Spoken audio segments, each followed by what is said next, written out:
Hello friends, அந்த நாங்கள் என்ன பார்க்க போகிறோம் அப்படின்னா, அனாயன்ஸில் படிக்கிற 4th செமஸ்டர் ஸ்டூடெண்ட்ஸ் உங்களுக்கான அரியர் எக்ஸாம்க்கு இம்பார்ட்டன்ட் கொஸ்டின் நம்ம சேனலில் கேட்டுட்டு இருந்தீங்க. ஸோ நம்ம இந்த இதில் CS3391 ஆப்ஜெக்ட் ஓரியன்டட் ப்ரோக்ராமிங் அதுக்குரிய இம்பார்ட்டன்ட் கொஸ்டின் தான் ஃப்ரெண்ட்ஸ் பார்க்க போகிறோம். ஸோ நீங்கள் லாஸ்ட் மினிட்ல ப்ரிப்பேர் பண்ணுறப்போ இந்த டாபிக்ஸ் எல்லாமே ஒமிட் பண்ணிடுறீங்க, ஃபுல்லாக பார்த்துருங்க. ஸோ அதெல்லாம் என்ன அப்படிங்கிற அந்த வீடியோவில் பார்ப்போம். ஸோ வாங்க வீடியோக்குள்ள போகலாம். ஓகே ஃப்ரெண்ட்ஸ், ஃபர்ஸ்ட் தான் பார்த்தீங்க அப்படின்னா CS3391 ஆப்ஜெக்ட் ஓரியன்டட் ப்ரோக்ராமிங் அதுக்குரிய இம்பார்ட்டன்ட் கொஸ்டின் தான் ஃப்ரெண்ட்ஸ் பார்க்க போகிறோம். ஸோ உங்களுக்கு நான் யூனிடைஸாக பார்ட் A பார்ட் B பிரிச்சு கொடுத்துருக்கேன். ரெட் கலரில் போல்டு பண்ணியிருக்க டாபிக்ஸை பார்த்துக்கோங்க. ஸோ இதில் 2 மார்க்ஸ் கண்டிப்பாக எல்லாமே பார்த்துட்டு போயிருங்க, எதுவுமே வந்து ஒமிட் பண்ணிடுறாங்க. ஸோ அது போக உங்களுக்கு சப்டிவிஷன்ஸாக கேட்கற அதிக பாசிபிலிட்டிஸ் இருக்கு.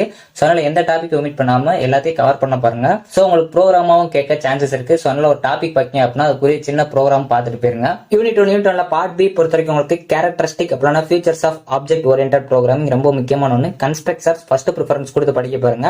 யூனிட் 1 பார்ட் A பொறுத்த வரைக்கும் உங்களுக்கு define OOP, objects and class, encapsulation, polymorphism, advantages of OOP, data types, control statements, access specifiers ரொம்ப முக்கியமான நல்லா பார்த்துக்கோங்க.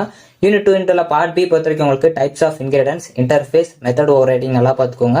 யூனிட் 2 பார்ட் A பொறுத்த வரைக்கும் அப்ஸ்ட்ராக்ட் கிளாஸஸ் ரொம்ப முக்கியமான ஒன்று. பேக்கேஜஸ் அண்ட் இன்டர்ஃபேஸ் நல்லா பார்த்துக்கோங்க. யூனிட் 3 பார்ட் B பொறுத்த வரைக்கும் உங்களுக்கு மல்டி த்ரெட் ப்ரோக்ராமிங் ரொம்ப முக்கியமான ஒன்று. எக்ஸப்ஷன் ஹேண்ட்லிங் நல்லா பார்த்துக்கோங்க. Synchronisation and types of synchronisation in Java ரொம்ப முக்கியமான ஒன்று. ஃபர்ஸ்ட் ப்ரிஃபரன்ஸ் கொடுத்து படிக்க பாருங்க. யூனிட் 3 பார்ட் A பொறுத்த வரைக்கும் உங்களுக்கு thread synchronisation, multithreading and multitasking, purpose of thread priorities இது நல்லா பார்த்துக்கோங்க. யூனிட் 4 பார்ட் B பொறுத்த வரைக்கும் உங்களுக்கு method and string buffer classes, so restriction and limitation of bounded classes இது நல்லா பார்த்துக்கோங்க. Reading and writing files and its example இது ரொம்ப முக்கியமான ஒன்று. ஃபர்ஸ்ட் ப்ரிஃபரன்ஸ் கொடுத்து படிக்க பாருங்க.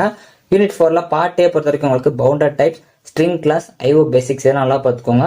யூனிட் 5 பார்ட் B பொறுத்த வரைக்கும் உங்களுக்கு handling keys and mouse events ரொம்ப முக்கியமான ஒன்று. So what is menu, explain menu bars and menu item இப்படி கேட்கலாம், நல்லா பார்த்துக்கோங்க. யூனிட் 5 பார்ட் A பொறுத்த வரைக்கும் உங்களுக்கு layouts, Java FX events, list view இதெல்லாம் நல்லா பார்த்துக்கோங்க. ஸோ ஓவரால் ரெட் கலர்ல போல்டு பண்ணிருக்க டாபிக்ஸ் எல்லாமே நல்லா பார்த்துக்கோங்க. பட் 2 மார்க்ஸ் பொறுத்த வரைக்கும் எல்லாமே கவர் பண்ண பாருங்க. உங்களுக்கு ப்ரோக்ராமேட்டிக்காவும் கேட்பாங்க. ஸோ அதனால கண்டிப்பா ப்ரோக்ராம்ஸும் பார்த்துக்கோங்க. இது ஃபுல்லா ஜஸ்ட் உங்களுக்கு லாஸ்ட் மினிட் ப்ரிப்பேர் பண்ற டாபிக்ஸ். அதனால லாஸ்டா பாக்குறப்போ இந்த டாபிக்ஸ் எல்லாமே பார்த்துட்டு போயிருங்க. ஸோ இந்த வீடியோ பிடிச்சிருந்தா லைக் பண்ணுங்க, ஷேர் பண்ணுங்க, கண்டிப்பா சப்ஸ்கிரைப் பண்ணுங்க. தேங்க்யூ ஃப்ரெண்ட்ஸ், நெக்ஸ்ட் வீடியோல சந்திப்போம்.